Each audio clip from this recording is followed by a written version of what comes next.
Vous allez recevoir, voilà, un petit avertissement. Puis je me suis dit que si ça marchait, on essayait sur YouTube. Non, il veut pas. OK, c'est pas grave. Bon, tant pis pour YouTube. YouTube me verra plus tard.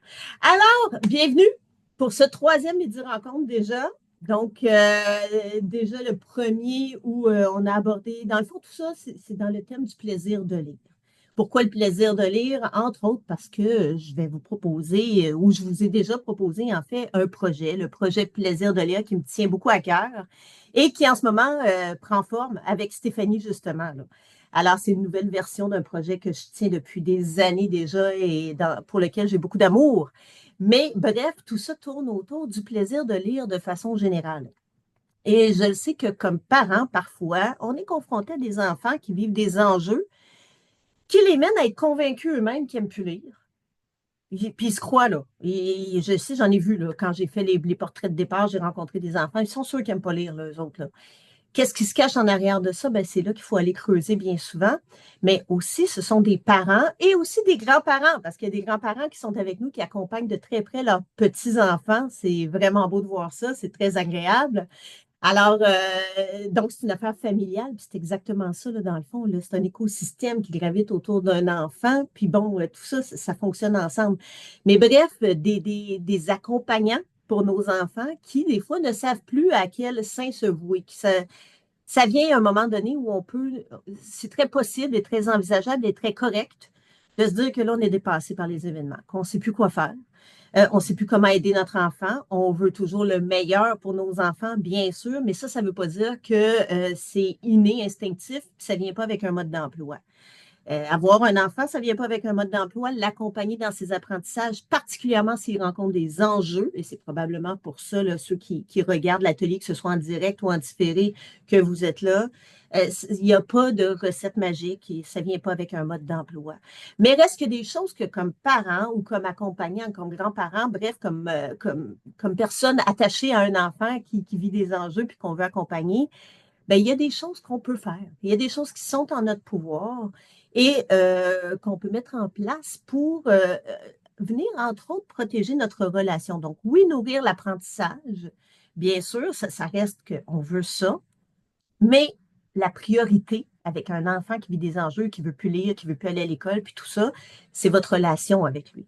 Parce que cette relation-là, c'est son point d'ancrage. C'est là où il peut se réfugier quand il n'en peut plus de se faire dire que là, il n'arrive pas à atteindre les attentes fixées pour lui selon un système qui le dépasse souvent de loin, là, puis pour lequel il n'y a pas nécessairement d'attachement, là, lui, là, puis c'est bien naturel. Il a besoin de vous, comme d'une soupape aussi, là, où est-ce qu'il peut se permettre d'être lui-même, avec ses enjeux, ses difficultés peut-être en apprentissage, puis avec toutes les autres forces qui font partie de lui. Parce que l'enfant, on s'en rappelle, même si des fois ça prend beaucoup de place, il ne va pas se définir par une difficulté d'apprentissage, il ne va pas se définir par un TDA ou un TDAH, hein, ça, là, ça devient une nouvelle norme, là, tu sais, les TDA et les TDAH, là, mon enfant, c'est un... Non, votre enfant, c'est un enfant, puis parmi tout ça, ben, il y a un enjeu sur le plan de la concentration pour lequel on peut trouver des stratégies. Bref, voilà. Le plaisir dans tout ça passe par la relation avec vous, c'est important. Puis si vous vous sentez vous-même plus compétent, en quelque sorte, plus outillé, en fait, pour pouvoir l'accompagner à la mesure de votre rôle de parent ou de grand-parent ou peu importe, là, regarde, on va y aller parents, là, parce que là, je vais faire des phrases trop longues, mais je le sais qu'il y a plein de monde autour de nos enfants et c'est merveilleux comme ça. Mais d'y aller en fonction de notre rôle de parent, qu'est-ce que je peux faire concrètement pour préserver ma relation, l'accompagner et lui faire vivre des réussites? Parce que j'y reviens, tout passe par là. Aujourd'hui encore, je vais parler de ça, là, quitte à avoir l'impression de radoter, mais c'est la base de tout. Alors, le premier midi rencontre, je vous ai beaucoup parlé des petites réussites parce que des gens qui ont assisté aux ateliers que j'ai animés récemment, puis tout ça, m'ont dit, c'est bien beau les petites réussites, mais je ne sais pas à quoi me raccrocher. Donc, j'ai essayé d'être plus claire là-dessus. Puis, si vous avez des questions, vous m'écrivez, vous n'hésitez pas, vous pourrez me les poser aussi tout à l'heure à la fin de la présentation. Moi, je reste là. Le deuxième midi rencontre, la deuxième rencontre que j'ai faite avec vous, j'ai parlé de quoi déjà? C'était quoi? Ah oui, c'était on était dans la ponctuation. Donc, comment lire, mais jouer en même temps, puis travailler la ponctuation, mine de rien, parce que c'est un essentiel que les enfants souvent ne connaissent pas, dans le sens qu'ils savent que ça existe vaguement, pour plusieurs, la ponctuation, c'est un point, c'est une majuscule puis une point dans une phrase écrite. Et ça ne va pas nécessairement au-delà de ça. Bref, si vous voulez plus d'informations sur la ponctuation, puis des petites activités à faire, ben, allez voir le Midi Rencontre 2 parce que vous avez accès à la rediffusion jusqu'au 16 avril. Et aujourd'hui, je vous amène dans une nouvelle perspective de comment accompagner son enfant en tant que parent. C'est par rapport à la compréhension des mots, la compréhension du vocabulaire. Et là, première information que je juge, moi en tout cas, des fois on vit des moments là, oups, les yeux, nos élèves font ça. Hein. Des fois, on va travailler avec eux, puis on va voir leurs yeux faire piou. Ils ont compris quelque chose. Mais moi, j'ai vécu ça comme adulte, alors que j'étais à l'université, puis que j'avais décidé de retourner faire un programme pour approfondir mes connaissances, puis etc. Et il y a le prof, accueillir quelqu'un. Puis, la prof, là, à l'université, on va dire une professeure, en tout cas, bref, celle qui m'enseignait, m'a appris ce que je ne savais pas, que pour avoir accès au sens d'un texte, pour pouvoir faire les liens nécessaires à la compréhension d'un texte, je dois comprendre au minimum 95% des mots de ce texte-là. Et là, déjà, ça fait mal. Là. C'est comme, OK, 95%. Oups, je vais demander de fermer. On va fermer le micro ici. Donc, déjà, 95%, c'est un chiffre énorme. On s'en rend compte. Et où on peut pousser la réflexion pour voir à quel point ça a un impact, c'est que ce n'est pas seulement les mots que l'enfant connaît ou ne connaît pas. Ça, c'est une chose. Puis un enfant qui a beaucoup de vocabulaire, wow, c'est une richesse. Et c'est pour ça, là, quand on vous dit lisez à vos enfants, lisez à vos enfants, parlez-leur pas en bébé, parlez-leur, c'est des êtres humains qui apprennent, qui évoluent, puis bon, donnez-leur l'accès aux mots réels pour nommer les choses, à la précision, aux mots précis pour nommer les choses. Mais bref, un enfant qui a déjà un beau vocabulaire, tant mieux. Mais s'il a des difficultés en lecture, il y a des bonnes chances qu'au moment où il lit, il déforme des mots. Il va mal les lire parce qu'il y a des enjeux sur le plan du décodage, par exemple. Hein, c'est un exemple parmi d'autres. Mais bref, ça fait que ces mots-là non plus, peut-être qu'il les connaît, mais s'il les a mal lus, puis qu'il n'y a pas de stratégie pour se rendre compte qu'il n'a pas compris le mot, puis qu'il l'a mal lu, puis pour revenir en arrière, parce que ça s'apprend. C'est pas naturel tout le temps pour un enfant de gérer une perte de compréhension. Mais reste que ces mots-là qui vont être mal lus vont peut-être s'ajouter aux mots qu'il ne connaît pas de prime abord. Et bien sûr, un enfant, plus il va évoluer, plus les textes sont complexes. Hein, deuxième année, on est encore un apprenant en lecture. Mais deuxième cycle, troisième, quatrième année, on devient un lecteur qui lit pour apprendre. Alors, bien sûr que les textes vont se complexifier, vont amener un vocabulaire de plus en plus riche, des phrases de plus en plus complexes. Bref, c'est important que l'enfant puisse avoir accès au plus grand vocabulaire, un vocabulaire le plus riche possible, bien sûr, mais surtout qu'il développe une certaine autonomie face à l'incompréhension qui va lui arriver de toute façon. Là, nous, comme adultes, on lit, puis il y a des mots que je ne connais pas, moi aussi. Là. Est-ce que je vais tout le temps fouiller dans le dictionnaire? Non. Est-ce que je vous suggère de dire à votre enfant d'aller fouiller dans le dictionnaire si en plus il y a des enjeux en lecture qui n'aiment pas trop ça, puis que là, non. Le dictionnaire, c'est notre ami de loin. On le tasse sur le côté, puis quand on en a vraiment besoin, on y va éventuellement, puis ça peut même devenir amusant, ça peut être autre chose. Mais un enfant qui lit un texte et qui ne comprend pas un mot, on ne l'envoie pas dans le dictionnaire parce que là, on vient d'y amener la surcharge cognitive dont il y avait besoin pour vraiment être écœuré de tout, être dégoûté totalement. Pourquoi? Mais parce qu'imaginez, vous êtes en train de lire un texte, puis déjà, ça représente un défi pour vous. Là, vous êtes en train de le lire, il y a un mot que vous ne comprenez pas, puis déjà, on est content là, parce que l'enfant s'en rend compte qu'il ne connaît pas le mot. OK. Ah ben là, je vais aller fouiller dans le dictionnaire parce que personne ne va me le dire. Bon, ben le texte avec lequel j'ai déjà de la difficulté, je le mets de côté. Là, je m'en vais prendre mon livre, qui me fait peur un peu parce que souvent, il est gros, là, puis même chez les plus petits, les dictionnaires adaptés aux plus jeunes, reste que ça reste un volume impressionnant. Là, il faut que je vérifie mon orthographe parce qu'il y a des bonnes chances que j'ai des enjeux là aussi. Peut-être que ce mot-là, je ne le connais pas, je ne sais pas comment l'écrire. Faut que j'aille tourner mes pages. Il faut que je surveille mon ordre alphabétique pour me rendre à la bonne place. Là, je me rends au mot que je veux connaître. Je réussis, là, ça y est, je l'ai trouvé. Eureka, ça y est, hein, c'est réglé. Ben non, parce qu'il y a 4 définitions possibles pour ce mot-là, selon le contexte dans lequel il va être appliqué. Et là, votre enfant, pendant qu'il se rend compte que finalement, sa mission n'est pas finie, puis probablement elle finira jamais, ben, il revient dans son texte, puis il ne se rappelle plus tout de quoi ça parlait. Alors, est-ce qu'on a réglé un problème? Non, par contre, on en a créé un nouveau. Et encore là, j'y reviens, ça ne veut pas dire de ne pas utiliser le dictionnaire. Ça ne veut pas dire de ne pas enseigner à un enfant comment se servir du dictionnaire. Mais ça veut dire que ce n'est pas notre ressource première pour aller comprendre le sens des mots. Et si vous êtes comme moi, je ne le fais pas. Je n'utilise plus de dictionnaire. Il y a d'autres ressources accessibles. Mais reste qu'avant même d'aller chercher dans un autre document, puis même si c'est un document électronique, là, même si c'est sur Google, reste que c'est une étape de plus qui va prendre mon énergie. Il y a des façons de venir découvrir le sens des mots par moi-même de façon autonome. Et où ça devient très intéressant, c'est que progressivement, on vient donner à l'enfant du pouvoir. Au lieu de lui dire, toi, tu ne sais pas, donc il faut que tu ailles de l'aide extérieure, que ce soit Google, que ce soit le dictionnaire ou papa-maman, hein, c'est souvent papa-maman, ou le professeur. Ben non, tu as des ressources par toi-même pour aller trouver le sens du mot. Puis au début, ça peut sembler lourd là, pour l'enfant de se mobiliser au lieu d'aller demander de l'aide.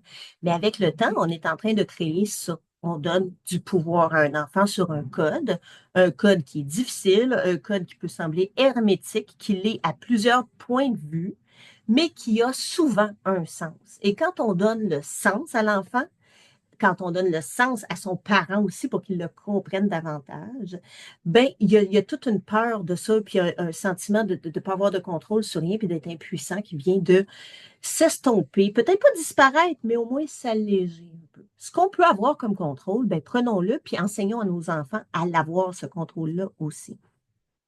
Bref, des stratégies pour comprendre le sens des mots nouveaux pour notre enfant et qu'il le fasse de plus en plus de façon autonome. Et je reviens sur la notion d'autonomie. Pour le parent aussi, c'est le fun que son enfant soit autonome. Puis quand il se sent autonome, il gagne en confiance, hein. On vise toute l'autonomie pour nos enfants, mais ça ne veut pas juste dire d'être capable d'attacher son manteau tout seul puis de sortir sa boîte à lunch du sac d'école. C'est aussi d'avoir du pouvoir sur les textes qu'il va lire, parce que c'est ça qui va le suivre toute sa vie.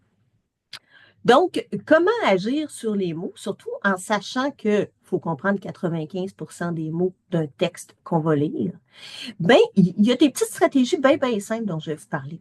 Des stratégies que nous, bien sûr, on va utiliser dans le projet Plaisir de lire, qui est en lancement là en ce moment. Les inscriptions, ça va jusqu'au 16 avril. Puis là, il reste de moins en moins de place. On commence le 27 avril avec 4 groupes de 3 enfants. Là, ça s'en vient bientôt. Donc, restez avec moi, puis je vous en parle aussi à la fin. Mais si ça résonne pour vous, perdez pas trop de temps pour vous inscrire parce que, mine de rien, plus ça va, moins il y a de place. Alors, je vous montre ça un peu, des petites stratégies qu'on peut mettre en place. Donc, programme parent guide, je m'y réfère beaucoup. Il y a plein d'outils qu'on peut prendre, là, hein. Les mots, il y en a partout, dans tous les textes. Vous n'avez pas besoin nécessairement du programme parent guide. Par contre, ce programme-là, ce qui est fait, puis je vous le donne à partir du moment où vous embarquez dans le projet Plaisir de lire, moi, je vous donne ce document-là aussi avec. Bien, c'est un document qui est déjà formé, créé, formaté, pensé pour vous aider à venir nourrir votre enfant sur le plan aussi du vocabulaire, de la lecture, de la fluidité, de la compréhension et du vocabulaire. Alors, qu'est-ce que je veux dire par là? C'est que, et je le rappelle, hein, c'est pensé pour des élèves de deuxième, troisième, quatrième année principalement. Ça ne veut pas dire que d'autres enfants n'en tireront pas profit, là, mais c'est pensé pour eux principalement. Alors, ce que je veux dire par là, c'est que, par exemple, si je vous présente un des textes, ça, c'est un des textes qu'on va lire, nous, avec les enfants, ou peut-être que oui, peut-être que non, selon comment ça se dessine, mais que les parents auront, eux, sous la main.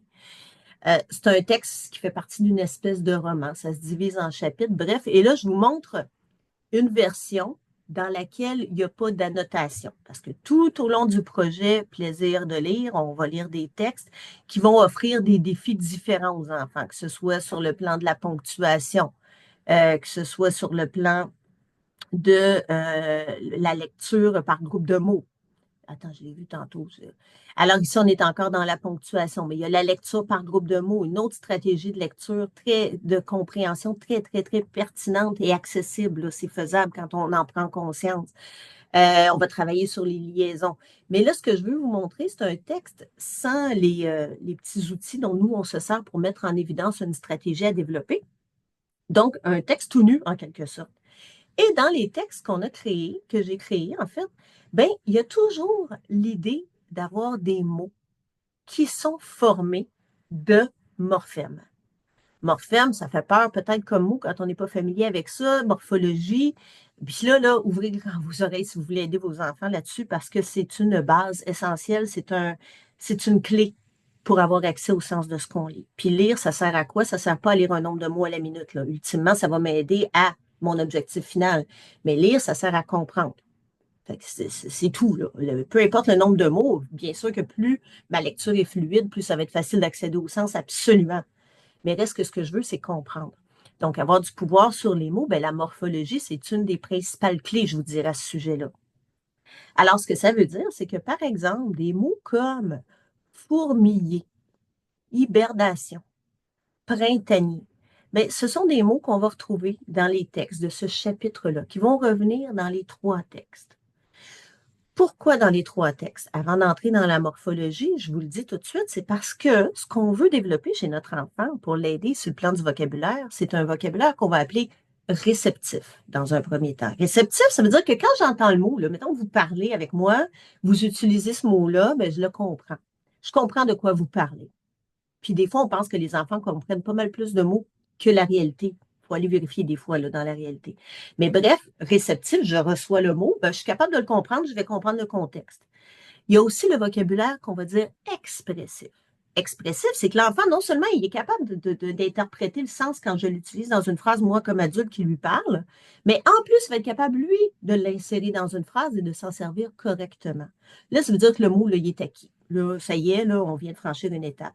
Mais pour accéder à ça, quand un mot est encore mal connu, ben, il faut le répéter. Le répéter. Et ça, vous, quand vous voulez aider votre enfant à comprendre un mot nouveau, ben, n'hésitez pas à l'insérer dans plein de phrases. Insérez-le à l'oral avec lui. Puis des fois, allez vérifier. Tu te rappelles-tu qu'est-ce qu'il voulait dire dans ce mot-là? Donc, ça, déjà, là, une petite notion. Là, je vous ai parlé, 95% des mots doivent être compris. Ça, c'est une base, là, de ne pas aller dans le dictionnaire. Et là, maintenant, de répéter les mots que vous voulez aider vos enfants à développer. Parce que c'est pas vrai que parce qu'il l'a entendu une fois, puis parce qu'il l'a cherché dans le dictionnaire, ou parce qu'il a trouvé le sens, ou parce que vous lui avez dit le sens, qu'il va l'avoir, le sens. Non, il ne va pas l'intégrer. On est fort, là, on a une bonne mémoire, on a une bonne capacité de compréhension, puis ça ne veut pas dire que l'enfant n'est pas intelligent, là. Ça veut dire qu'il faut être exposé souvent à quelque chose pour le maîtriser. Et ça va être pareil pour votre enfant par rapport aux mots. Donc, vous, subtilement, là, vous n'avez pas besoin de faire une leçon. Je vais t'apprendre ce mot-ci aujourd'hui. Mais juste que vous, quand vous lui parlez, vous tentez de l'insérer. C'est tout. Subtilement. Pas de papier, pas de crayon ici. Ça, c'est les stratégies gagnantes pour moi. Votre enfant, il ne se rend pas compte qu'il apprend. Donc, ici, ces mots-là, justement, on les a insérés à plusieurs reprises dans les textes. Pourquoi? Pour aller, c'est des mots qui sont formés, je vous le disais, de morphèmes. Morphème, c'est que j'ai une racine. Par exemple, bon, je reviens tout le temps à parachutiste, là, je ne sais pas pourquoi je l'aime bien ce mot-là, mais parachutiste. Un enfant qui voit ce mot-là, il est impressionné parce qu'il est long, parce qu'il ne sait peut-être pas qu'est-ce que c'est, il y a peut-être une petite notion, mais ce n'est pas clair. Si j'ai accès au sens, au code, en quelque sorte, comment sont construits les mots, là, je viens de franchir une nouvelle étape. Pourquoi? Parce que dans parachute, parachutiste, j'entends chute. Et ça, c'est la racine. Et il y a plein de petits morceaux qui peuvent se greffer à partir du mot chute pour faire de nouveaux mots qui vont toujours être dans le même champ lexical, qui vont être toujours au même sens, là, grosso modo. Ici, para. Mais c'est quoi para? C'est éviter, hein? Éviter la pluie, je prends un parapluie. Éviter le soleil, je prends un parasol. Ben, parachute, qu'est-ce qu'on va éviter? La chute. Et quand j'ajoute le ist à la fin, ben ça, c'est un autre morphème. Ça va être le suffixe ici. Ben, il vient transformer le mot pour en faire. Quand je connais le code, je sais que ça devient une personne. Une personne qui, ici, veut éviter la chute. Ben, c'est ça, un parachutiste. Hein? Il y a un parachute. Pourquoi? Ben, parce qu'il veut parer la chute. Il jette en bas, là, puis bon, il veut éviter la chute. Bonne idée. Alors, son parachute va lui permettre de le faire. Ben, ici, dans fourmiller, ben, dans le sens, puis les mots peuvent avoir plusieurs sens, hein, on le sait. Mais ici, dans le contexte, l'éveil des fourmis, ben, je vais entendre fourmi dedans. Et fourmiller, ben, je viens d'en faire un verbe. Et pourquoi un mot comme fourmiller? Ben, c'est parce que souvent, on va l'utiliser sans trop s'en rendre compte à l'oral. C'est des mots que les enfants voient, ils sont exposés, font même peut-être partie de leur langage réceptif, mais ils ne connaissent pas nécessairement précisément qu'est-ce que ça veut dire.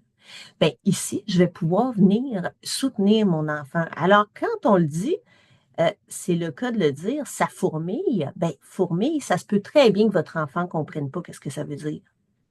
Mais à ce moment-là, il faut aller un peu plus loin. Puis avant de lui donner la définition, ben, ça va être de l'aider à regarder le mot dans un premier temps. Fourmille, est-ce que tu entends quelque chose que tu connais là-dedans? Ben, ici, en le guidant un peu, puis ça ne viendra pas spontanément tout le temps, là, puis des fois, on travaille un peu fort, puis des fois, on va finir par le donner aussi, le sens. Mais fourmi, qu'est-ce qui se passe avec des fourmis? Ben là, tout de suite, si ça fourmille, qu'est-ce qui se passe? Ben peut-être que quel sens on pourrait donner à ça? Peut-être que ça ne me suffira pas. Mais là, j'ai des indices autour du mot. Les indices autour du mot, ben, par exemple, je vais avoir le titre ici. L'éveil des fourmis. Ben, l'éveil des fourmis, là, ça me dit que le texte va parler des fourmis. Je repère le mot fourmiller ici. Bon, ben là, il commence à y avoir de quoi là-dedans, là. Il y a un lien avec les fourmis. Qu'est-ce qu'elles font, les collines de fourmis? Peut-être que je ne le sais pas encore. Ben, c'est là que je vais venir lire ce qu'il y a autour de ce mot-là. Avant de donner le sens à l'enfant, je vais venir lire autour. Ce matin, il y a du mouvement ici. Ben là, OK, il y a du mouvement, ça bouge. OK, puis ça, au besoin, là, vous arrêtez aux phrases pour dire, OK, qu'est-ce qu'elle veut dire cette phrase-là?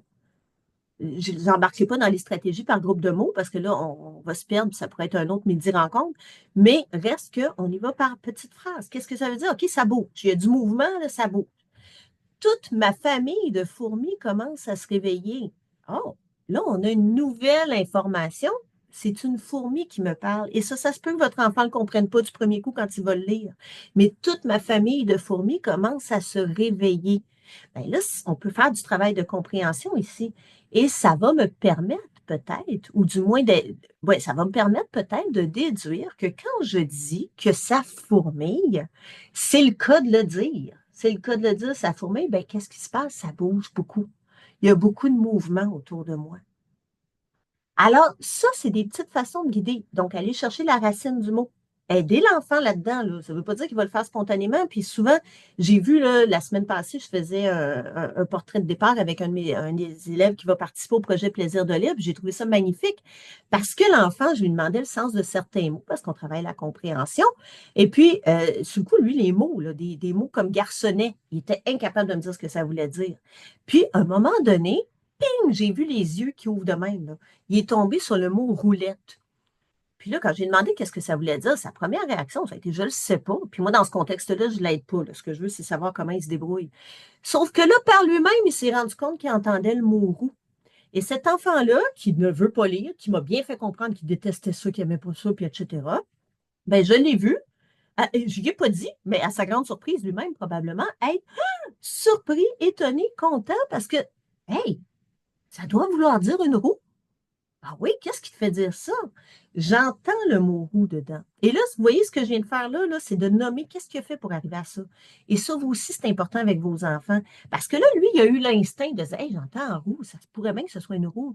Comment te fait? Là, ce que je fais, c'est que je rends le processus conscient, que l'enfant prenne conscience de ce qu'il est en train de faire. C'est une stratégie qu'il utilise, qu'il ne connaissait pas, qui n'est pas automatisée chez lui, mais là, je l'ai ancré. Comment te fait? Ah ouais, roux. Après, dans son cas, lui, il n'a pas été capable de se rendre à l'étape que être, ça fait que c'est une petite roue. Dans son cas, lui, il n'a pas été capable de se servir du contexte pour comprendre que c'était une petite roue dans une cage. Bon, bref, je vous épargne les détails. Mais les yeux, ils ont fait ça. On avait déjà une nouvelle étape de franchie dans sa capacité à comprendre les mots. Et plus que ça, c'est que tous les mots après que je lui ai présentés, mais qu'il ne connaissait pas selon lui, si j'avais gratté, il aurait peut-être réalisé qu'il en connaissait quelques-uns. Mais tous les mots après, qui étaient justement composés de morphèmes, il a été capable d'en déduire le sens en allant chercher la racine par lui-même. Est-ce qu'il a regagné du pouvoir, cet enfant-là? Oui. Est-ce qu'on a fini notre rencontre de façon plus agréable qu'on l'avait commencé? Absolument. Et c'est quelque chose qui est à votre portée aussi, de les amener à réaliser. Puis quand c'est plus difficile, ça se peut qu'il y ait un peu plus d'étapes. Puis ça se peut qu'à un moment donné, là, vous dites, OK, là, c'est trop long, on ne veut pas le décourager non plus, surtout s'il n'est pas habitué de penser comme ça. On va lui donner le sens du mot. Mais à ce moment-là, verbalisez comment vous y êtes arrivé. Expliquez-lui qu'est-ce que vous pouvez utiliser comme stratégie. Devenez un modèle. Et là, comme ça, lui, il va vous pouvoir faire. Puis ça va peut-être, au lieu de se faire faire la leçon, ben là, il faut que tu fasses ceci, il faut que tu fasses cela. Ben là, c'est comme, regarde, moi, je fais ça. Tu sais, si je ne sais pas le mot, je vais utiliser ces moyens-là. Puis à un moment donné, à force de le répéter, on sème une graine qui va prendre forme progressivement au rythme de l'enfant et au nombre d'expositions aussi auxquelles on va le soumettre en quelque sorte. Donc, ça, c'était pour les mots nouveaux. Puis, je vais me permettre une parenthèse avec une approche que moi, et là, n'hésitez pas, je n'ai même pas dit, parlez-moi dans le chat, là, n'hésitez pas si vous avez des questions. Mais il y a une chose que où je veux aller avec ça, c'est la stratégie question-question. Et je trouve que le vocabulaire, le développement du vocabulaire chez nos enfants est une merveilleuse façon de mettre ça en action sur le plan académique, mais c'est une stratégie que vous pouvez mettre en place tout le temps. Question, qu'est-ce que c'est? On est habitué à se dire qu'on marche question-réponse. Hein? Je reçois une question, je donne une réponse. Avec nos enfants, on fait ça souvent. Parfois par gain de temps, excusez, je l'ai dit vite, gain de temps, donc on veut aller vite parce qu'on est pressé, puis ça peut être correct des fois aussi. Puis pour toutes sortes d'autres raisons. Mais à chaque fois qu'on donne une réponse à une question, ou presque à chaque fois, il y a des chances qu'on soit en train de perdre une occasion d'apprendre quelque chose à notre enfant sur le plan, entre autres, de l'autonomie. Ce que je veux dire par là, c'est quand notre enfant nous pose une question, bien, pourquoi pas la ramener à lui, la question? Surtout si vous le savez qu'il y a les éléments pour pouvoir y répondre. Là. Tu sais, le sens d'un mot comme ça, bien, s'il met en place ses stratégies puis qu'on l'aide à les automatiser, il va être capable d'y répondre. Donc, avant de lui donner une réponse, amenons-le à réfléchir et surtout guidons-le dans le chemin de sa propre réflexion. Aidons-le à faire des liens avec ce qui l'entoure, avec ce qu'il connaît. Vous le connaissez, c'est votre enfant. Alors, à quoi il peut se rattacher pour faire du sens avec ça? Apprenez-lui à réfléchir par lui-même. Arrêtez de lui donner tout cuit dans le bec parce que il est fatigué, parce que. Et si c'est pas dans votre mode de communication avec votre enfant, vous pouvez y aller progressivement. Ça ne veut pas dire que du jour au lendemain, on commence à fonctionner de cette façon-là systématiquement. Mais progressivement, d'en aller vers l'idée que quand mon enfant me pose une question, ben, il est assez brillant pour trouver la réponse par lui-même. Dans la plupart des cas. Pas tout le temps. Des fois, il les aura pas, les éléments. Puis à ce moment-là, le pire qui peut s'arriver, c'est qu'on le questionne, qu'on se rende compte que là, ça ne marche pas. Puis qu'à ce moment-là, dire, OK, moi, ça, je vais t'aider. Parce que je le sais que je peux prendre cette information-là, les mettre ensemble et arriver à ta réponse. Et encore une fois, on est un modèle, on accompagne, on n'assène pas des vérités, là. C'est pas ça le but. C'est de guider l'enfant. Puis s'il se trompe, ben, c'est pas grave. On a quand même fait une réflexion. On a avancé dans le processus cognitif de l'enfant, dans sa capacité à prendre du contrôle, du pouvoir sur le monde qui l'entoure. Donc, j'espère que ça. Est-ce qu'il y a de quoi de le fun là-dedans? Est-ce que je parle dans le beurre? Parce que j'ai pas de chat, j'ai pas rien. Là, je vois Mme McCall qui me dit oui, OK, ça me fait du bien. Mais j'aimerais ça. Puis je le sais que des fois, là, vous êtes prêt au travail, vous ne pouvez pas vous le permettre. Ça, je comprends. Mais si vous avez la possibilité de me dire, est-ce qu'il y a quelque chose qui résonne dans ce que je vous dis là? Est-ce que ça vous alimente? Est-ce que vous voyez le potentiel puis ce que vous pouvez faire tantôt là, avec votre enfant? Et pas rien qu'en lecture. Hein. Le sens des mots nouveaux, c'est pas vrai que c'est rien qu'en lecture. C'est en parlant aussi avec votre enfant, d'aller vérifier qu'est-ce qu'il comprend puis comment pouvoir interpréter le sens. Reformuler une phrase que vous avez dite où il ne comprenait pas un mot pour l'aider à en déduire le sens, mettre l'intonation nécessaire. Donc, j'aimerais ça, là, avoir un petit commentaire, là, quelque chose qui me dise que oui, Mandy. Bon, puis si vous ne pouvez pas me parler là, puis que vous regardez la rediffusion, à ceux qui sont là en rediffusion, bien, écrivez-le moi dans les commentaires. C'est sur YouTube, cette affaire-là, là. Vous pouvez aller m'écrire des commentaires aussi. Je serais contente parce que, bon, j'ai l'impression de. Je vais être sûre que ça se rend. Louise, Stéphanie, ça fait-tu du sens ce que je dis là? Yes, j'étais pas, c'est bon. Yeah. Alors, bref, là, je lis rien. Ah, j'ai un chat. Ça y est. Puis, Mme McCall, voulez-vous me dire quelque chose? Beaucoup de nouvelles idées. Ah, ben tant mieux si vous avez des questions, là, je suis là. Et là, je veux vous dire, vous voyez un peu comment je suis, comment je réagis, c'est quoi ma perception de l'apprentissage. Puis je sais que Stéphanie, on partage. En fait, mon équipe, on partage ça. Louise, je la connais moins, hein, ça fait pas longtemps qu'elle est arrivée. Mais quand j'accueille quelqu'un dans l'équipe, c'est parce que j'ai parlé avec elle. Donc ça, là, c'est la façon de voir l'apprentissage à téléorthopédagogie.com, redonner du pouvoir aux enfants. Et c'est pour ça qu'on lance le projet Plaisir de lire. Parce que le plaisir dans l'apprentissage est à la base. Et le plaisir, bien, pour apprendre, en fait, si je veux me prendre des risques, si je veux me lancer, eh bien, je dois pouvoir vivre des succès, des petites réussites. Et tout ce que je vous montre aujourd'hui, en lien, ce que je vous montre ou que je vous approfondis ou que que je vous sème une petite graine à vous aussi, ben, c'est des façons de venir faire vivre des réussites à votre enfant. Imaginez sa réaction quand il se rend compte que par lui-même, il a pu déduire le sens d'un mot qu'il ne connaissait pas. Puis je l'ai vu avec mon fils, là. Mon fils, il est en première année. Mais depuis depuis qu'il parle, en fait, que je fais ça avec lui. Ah, et je l'ai vu, ses yeux s'illuminer. Donc, c'est pas vrai qu'un enfant est trop jeune ou trop vieux pour vivre ça, là. Ça, c'est pas vrai. C'est des fausses croyances. Un enfant est toujours, c'est une éponge. Puis quand on pense qu'un enfant veut pas apprendre, là, ben, c'est pas vrai. C'est parce qu'il se cache quelque chose en arrière de ça. Peut-être la peur. La peur de décevoir, la peur d'échouer, la peur de toutes sortes d'affaires, de pas être à la hauteur. Mais là, ça, faut la défaire en lui faisant vivre très rapidement des petites réussites. Et là, c'est un moment pour moi où je veux vous parler justement du fameux projet, je l'ai dit, là, je vais le faire. Parce qu'à un moment donné, hein? Donc, c'est ça, on est dans les midi-rencontres pour renouer avec le plaisir de lire. Le projet Plaisir de lire, c'est quoi? Ben, c'est un accompagnement pour votre enfant, mais un accompagnement pour le parent aussi. Parce qu'on le sait que comme parents, souvent, on se sent démuni, on ne sait plus quoi faire.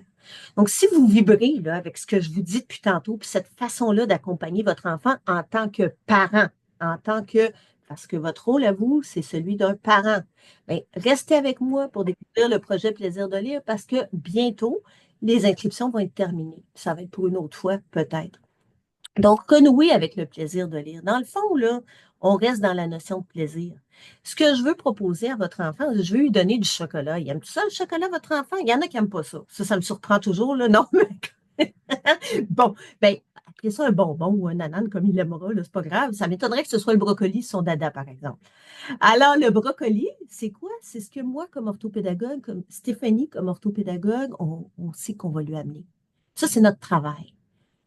Il faut développer des stratégies en lecture. Ben oui, mais c'est plate pour un enfant de se faire dire ça. On va développer sa compréhension. Il n'a pas envie d'entendre ça, ça ne le stimule pas. C'est pas ça qui va lui donner le goût de venir travailler avec nous autres, surtout s'il est déjà dégoûté par la lecture. Renforcer sa métacognition, ça ne donne pas le goût à grand monde, en fait, là, mais c'est la capacité de réfléchir à une situation, d'être en hauteur par rapport à quelque chose, me poser des questions sur ce que je ne comprends pas, par exemple, sur le mot que je ne connais pas. Bon, tout ce que j'ai mis du côté du brocoli, pour un enfant, c'est plate.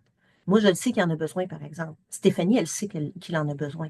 Mais ce qu'on lui offre à votre enfant, c'est de développer tout ça avec une orthopédagogue. Donc, quelqu'un qui a la capacité de soutenir l'enfant dans ses apprentissages, puis qui est formé pour ça, là, on s'entend, mais de le faire avec des jeux, avec des défis, avec des situations de lecture amusantes, en s'adaptant à là où il est rendu. Il y a une maman qui me communiquait tout à l'heure, était inquiète parce que sa fille a vu des difficultés énormes, entre autres sur le plan du... tu sais, pour elle, là, la lecture, puis tout ça, là, c'est comme, ah, ben, c'est elle que je veux aider. C'est cette fille-là que je veux aider, cet enfant-là. Je veux que l'enfant sente qu'il est bon en lecture. Puis comment il va sentir qu'il est bon, même si pour lui, c'est bien, bien, bien difficile? Ben, parce qu'à chaque rencontre avec nous, il va vivre des réussites. Des petites réussites qui vont construire des grandes réussites, des grands succès. Puis c'est pas un projet où on va venir augmenter le nombre de lectures, de mots lus à la minute. C'est pas ça notre objectif. C'est de revenir, de venir nourrir la confiance, de venir nourrir le plaisir de lire. Et c'est là qu'on a une première marche pour augmenter le nombre de mots lus à la minute, la note dans le bulletin, la réussite académique. Parce qu'une réussite académique, ça demeure bien toujours rien qu'académique. Un enfant qui se nourrit par lui-même et qui grandit dans tout ça, là, on a une réussite pour la vie. Et c'est pas mal plus intéressant, on est dans le long terme ici. C'est ça que je vous propose avec vous, c'est de construire du long terme avec votre enfant. Donc, voir un enfant qui est fier, qui se rend compte qu'il a été capable, puis je l'ai vécu ça avec les élèves que j'ai accompagnés, des enfants qui ne veulent pas que ça s'arrête à la fin de la rencontre, mais eux, ils détestent lire, là. Mais ils ne veulent pas que ça s'arrête. Comment ça, c'est déjà fini? Je n'ai pas lu assez. Ben, c'est ça que je veux faire avec vos enfants. Faire équipe aussi, ben, votre enfant va être avec d'autres amis, d'autres enfants avec qui il va pouvoir vivre cette réalité-là de progresser, mais de se mettre au défi. Et pas dans un aspect de comparaison, mais dans une perspective de bienveillance. Et c'est vraiment là qu'on veut les accompagner. Je veux qu'ils vivent des réussites. Et à la fin de tout ça, dans le projet Plaisir de lire, ben, là, il y a un moment que, écoutez, le théâtre de lecteur. Ça, c'est quelque chose de signifiant pour un enfant. Puis là, quand je vous dis ça, je ne sais même pas quel mot mettre pour que vous compreniez la portée de ça. Mais un enfant qui a jamais été, qui s'est jamais perçu comme bon en lecture, qui n'a jamais été capable de, tu sais, lui, là, quand on lui demande de lire, là, il a envie de se cacher en dessous de son bureau, puis il ne veut pas lire à voix haute, là. Non, non, non. Puis il ne veut pas lire avec vous si vous êtes son parent.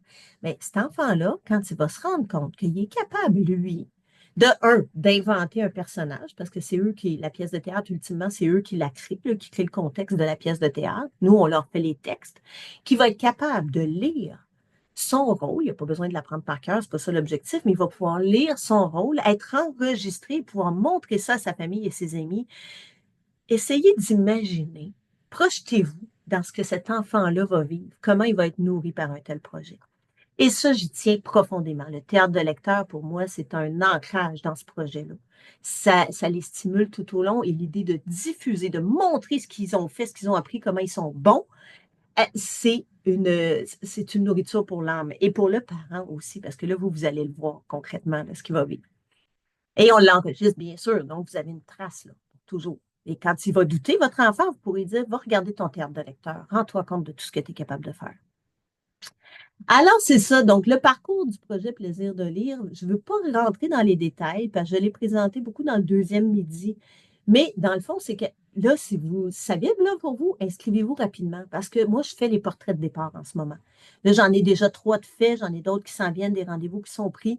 Et ici, ce portrait de départ-là me permet de vous assurer que votre enfant a sa place dans le projet parce que reste que mon objectif à moi, c'est de faire vivre des réussites à tout le monde. Et je sais que plusieurs parents se demandent est-ce que mon enfant a sa place dans un projet comme celui-là? Il est peut-être trop en difficulté, il y a peut-être trop de diagnostics associés, il y a peut-être cet enjeu-là qui, lui, mon enfant, fait que peut-être que ça ne marchera pas pour lui. Bien, moi, je veux le rencontrer justement, en un à un, avec moi toute seule. Là. Ça, c'est pas en groupe, c'est avec moi. Et là, je lui fais faire des petites activités. On fait connaissance, on brise la glace. Et moi, je vais pouvoir le savoir. Est-ce que je vais pouvoir lui faire vivre des réussites à votre enfant dans ce contexte-là du projet Plaisir de lire? Et si je sens que non, parce que ça peut arriver, il y a une petite fille que j'ai déjà rencontrée, puis je dis là, ça, je ne pourrais pas. On vous accompagne pareil. La maman est venue en individuel. Pour le moment, c'est là qu'est rendu son enfant. Elle a besoin d'un soutien. On ne vous laisse pas tomber pour autant. C'est pas ça que je veux dire. Mais reste que si je vois que dans le projet, c'est pas sa place, bien, je vais vous dire, puis je vous rembourse. Il n'y en a pas d'enjeu. Mais il faut que je le rencontre, votre enfant, avant qu'on commence pour pouvoir le faire. Donc, ça, j'ai jusqu'au 27 avril pour faire tous les portraits de départ. Donc, le plus vite vous vous inscrivez avant le 16 avril et le plus vite vous prenez votre rendez-vous pour ce portrait-là, le plus vite on sait exactement à quoi s'en tenir. Moi, je vois où on peut l'aider davantage. Ça va déterminer le groupe auquel il appartient, parce qu'on s'est organisé pour pouvoir répartir les élèves selon leur niveau. Alors ça, j'étais bien fière de ma solution que j'ai pensée par rapport à ça, parce que des fois, on a des enjeux, là, mais là, j'ai trouvé une bonne solution par rapport à ça. Donc, votre enfant va être entouré d'élèves qui ont d'autres amis qui ont des défis similaires aussi. Il va pouvoir sentir, créer la connexion avec eux. Puis ensuite, on se lance dans l'intervention. Nous, Stéphanie et moi, on rencontre votre enfant 6 fois en ligne, pas besoin de vous déplacer, rien, votre enfant est à la maison et on peut enregistrer les rencontres pour vous les partager. Et là, nous, on vient jouer en lecture avec eux, en les prenant où ils sont, bien sûr. Et on vous suit là-dedans. On vous dit qu'est-ce qu'on fait. On vous dit pourquoi on le fait. On vous dit où on s'en va avec ça. Puis, on vous donne même des pistes de comment l'accompagner si vous voulez le faire. Parce que c'est sûr que, comme premier éducateur de votre enfant, si vous voulez vous investir dans le projet, bien, vous avez tout. Vous avez le programme Parent Guide, entre autres, pour le faire. Vous avez des textes déjà faits dans un contexte de lecture qu'il connaît déjà. Donc, on veut vraiment vous tenir par la main. Je veux travailler avec vous. Et pour être sûr que vous ne vous sentiez pas tout seul dans le bateau, bien, puis dans le bateau, au-delà du projet, là, en général, dans votre rapport avec votre enfant qui fait des crises quand c'est le temps des devoirs, bien, je viens vous rencontrer. À 2 moments, je fais une rencontre avec vous en direct. Vous pouvez me poser vos questions par courriel si vous n'êtes pas là, mais moi, j'y réponds en ligne. Donc, directement, là, c'est pas 1000 heures de mots à lire, là. Je vous réponds pour vous aider, pour répondre à vos questions à vous en lien avec votre enfant à vous. Puis, donc, 2 fois pendant tout le parcours. Et à la fin, ben, je refais un autre portrait avec votre enfant. On va voir où il se situe à la fin du projet. Est-ce qu'il y a quelque chose qui a décliqué? dans sa perception de la lecture, par exemple. Est-ce qu'on a senti que le niveau d'intonation s'est amélioré? Parce que ça arrive souvent. C'est souvent un enjeu qu'ils ont. Ils ont de la misère à se mettre en action, en quelque sorte. Mais je vais vous le dire. Et tout ça en se basant sur l'idée qu'on veut transformer de façon durable la lecture. On ne cherche pas une note, on ne cherche pas un nombre de mots. Ça, c'est un résultat ultime. Mais ce qu'on veut, par contre, c'est vous accompagner en tant qu'expertise professionnelle. Ça, nous l'avons comme orthopédagogue, Stéphanie et moi. On vient vous accompagner, mais surtout vous outiller. Puis là, je vous dirais quelques éléments ici. Là, le programme Parent Guide, ça fait partie de plein d'outils. Et vous avez les vidéos dont je vous parlais. Bref, vous êtes soutenu de A à Z. Et tout ça dans le but de faire une alliance de plaisir, une alliance gagnante, où l'enfant progresse, mais dans le plaisir. Et parce que j'oublie tout le temps de mettre mes liens, ben là, je me les ai écrits cette fois-ci. Donc ça, c'est le projet. N'hésitez pas à me poser vos questions si vous en avez. Mais vous avez des liens ici. Là, c'est pour vous dire que si vous voulez découvrir plus d'informations sur le projet Plaisir de lire, ben tout est là. Présentation du projet Plaisir de lire. Donc, téléorthopédagogie.com, c'est mon site. Plaisir de lire avec des traits d'union. Vous allez tout avoir ça, mais je vais le mettre dans le courriel qui mène à la rediffusion. Donc, vous n'êtes pas obligé de le noter là, là. Ensuite, vous voulez me parler, vous vous posez des questions, eh bien, vous prenez rendez-vous avec moi, faites-le rapidement si c'est concernant le projet, parce que les inscriptions achèvent, puis bon, la vie fait que ça va vite. Mais merci, ben oui, je l'ai manqué, mais merci de votre commentaire sur la rencontre. Donc, vous voulez prendre rendez-vous avec moi? Je le mets dans le chat aussi, là, parce que je sais que ça peut être intéressant, mais vous allez le recevoir bientôt. Je vous mets tout de suite le lien vers le projet Plaisir de lire comme tel. Et si vous, là, vous l'avez vu le projet, parce qu'il y en a qui m'ont vu en atelier, en webinaire, bon, etc., qui ont vu les autres midi rencontres, là, puis vous dites, OK, là, moi, là, c'est assez le niaisage, je passe à l'action. Mon enfant en a besoin, moi, j'en ai besoin, je me fais ce cadeau-là, puis je lui fais ce cadeau-là. Bien, je vous invite à tout de suite réserver votre place parce que là, ça commence à diminuer de façon plus sérieuse. Alors là, vous arrivez directement par la page Plaisir de lire, vous allez pouvoir aussi l'inscrire, bien sûr. Mais si ce que vous voulez, là, si vous dites, OK, moi, là, je passe à l'action maintenant, je ne vais pas manquer ma chance, bien, cliquez là-dessus. Vous arrivez directement dans la possibilité d'inscrire, dans le document qui vous permet d'inscrire votre enfant. Encore une fois, merci de votre présence. Merci à ceux qui sont là jusqu'à la fin. Merci à ceux qui sont là, même si c'est compliqué, parce que toutes sortes de choses font que c'est compliqué. Et merci aussi à ceux qui vont revoir en diffusion, parce que je sais qu'il y en a beaucoup. Donc, c'est précieux pour moi. Et n'hésitez pas à m'envoyer vos commentaires. Vous pouvez le faire par courriel, vous pouvez le faire sur YouTube si vous regardez la vidéo de rediffusion sur YouTube directement. Dites-moi, est-ce que ça vous aide? Je reçois des messages vraiment touchants là, de parents qui me mentionnent que. Mais, tu sais, moi aussi, j'ai besoin de vivre des réussites. Alors, n'hésitez pas à m'aider en me le disant si ça vous aide. Ou en me disant, moi, j'aimerais ça avoir telle perspective. Est-ce que tu pourrais m'aider là-dessus? Est-ce que tu pourrais nous animer quelque chose là-dessus? Parce que dans le fond, ces midi rencontres-là, là, ça vient de madame, là, je vais dire pas de vin, ça, je ne suis pas sûre, par exemple, mais c'est elle qui m'a dit, j'aurais besoin de plus d'exemples pour faire vivre des petites réussites à mon enfant. Je ne sais pas par où prendre ça. Bien, c'est grâce à elle que les midi rencontres sont là. Donc, si vous trouvez ça pertinent, sachez que quand vous communiquez avec moi, j'en tiens compte. Là. Vous ne tombez pas dans une affaire automatisée. Là. Il y a une couple de messages qui sont automatisés, oui, mais de façon générale, un courriel que vous m'adressez, c'est moi qui réponds, pas quelqu'un qui s'en occupe à ma place. Là. Alors, je veux parler avec vous. Je veux savoir c'est quoi vos besoins. Je veux vous accompagner. Et si c'est par le projet Plaisir de lire, je vais en être très heureuse. C'est vrai, j'organise aussi, si vous avez des questions, je ne l'ai pas mis, là, c'est vrai, j'avais ça moi tantôt. J'ai décidé de faire un question-réponse la semaine prochaine, à la fin là, des inscriptions, par contre. L'enjeu, c'est qu'il risque de plus avoir de place. Mais il vous reste des questions, là, vous avez des incertitudes, puis vous n'avez pas pu me parler directement. Bien, venez, lundi 14 avril à 20h, ça aussi, vous aurez le lien dans les courriels de rappel de rediffusion, parce que nous, on a un autre midi-rencontre vendredi, le dernier de la séquence. Mais ensuite, je viens répondre à vos questions directement. Donc, en espérant avoir pu vous nourrir, vous soutenir, vous faire plaisir, vous faire sourire, je suis ouverte à toutes les possibilités. N'hésitez pas à me communiquer. Ça me fait toujours plaisir. Madame McColt, merci d'être là. Ça me fait plaisir. Ben, merci à vous. Avec grand plaisir. Je vous souhaite Des une bons petits trucs. ben, tant mieux, puis ça peut puis je le vois avec mes élèves, je le vois avec mon fils, ça peut faire la différence. Et c'est pas dans 6 mois, là. C'est là que ça se passe. Ah, moi, c'est la mamie, ça fait que Ben, vous êtes pas mal impliqués parce que rien qu'à moi. Ben, j'essaie de trouver. De la façon que nous, on a étudié, c'était différent. Hein? Ben Fait oui. que là, quand il arrive avec ces choses, je dis, mon Dieu, tu sais, là. Fait que là, je dis, ah, regarde, je vais aller écouter ça, je vais aller écouter ça. Certainement. Puis, tu sais, dans le fond, c'est que vous êtes le grand-parent dans votre cas, vous êtes le parent dans certains cas. D'avoir tout le vocabulaire, c'est sûr que ça peut nous aider, là, mais la grammaire a changé comme 14 fois, là, on ne le sait plus. Ben, c'est plus les mêmes termes, c'est plus les mêmes. Tu sais, là, C'est plus le même, je veux dire, paradigme. C'est plus la même c'est ça. façon de le comprendre. Ils ont des raisons d'en arriver à ça, sauf que le problème, c'est que, oups, ça ne s'est pas rendu à la maison, bien souvent. Ça se défend bien, cette affaire-là, mais reste que si vous commencez par faire vivre des réussites à la hauteur de votre rôle de parent ou de grand-parent, ben, vous n'aurez pas perdu votre temps. Puis ça se peut Ben, que moi, ce soit pas vous la moi, bonne personne pour y enseigner le nom commun. Là, tu sais. moi, déjà, dès leur naissance, leur premier livre, c'est un livre d'histoire pour le dodo. Ah ouais, ouais, ouais, À ouais. la journée de la naissance, ils ont leur premier livre dans la bassinette. Puis C'est à toutes excellent. les fêtes, les occasions, il y a toujours un livre qui s'ajoute. Fait qu'ils ont des belles bibliothèques là, jusqu'à date. Là. La plus vieille de mes petites filles, elle a 10 ans et la plus jeune, elle a 4 ans. OK. Et là, la petite voisine, je commence avec la petite voisine qui a juste Oh, wow. qui va avoir 1 an dans la fin du mois de mai. Fait que, tu sais, là, c'est la petite voisine, pas parent avec moi, là, mais c'est ma voisine. Bon, c'est pas grave. Le plaisir de lire c'est pour tout le monde. C'est ça.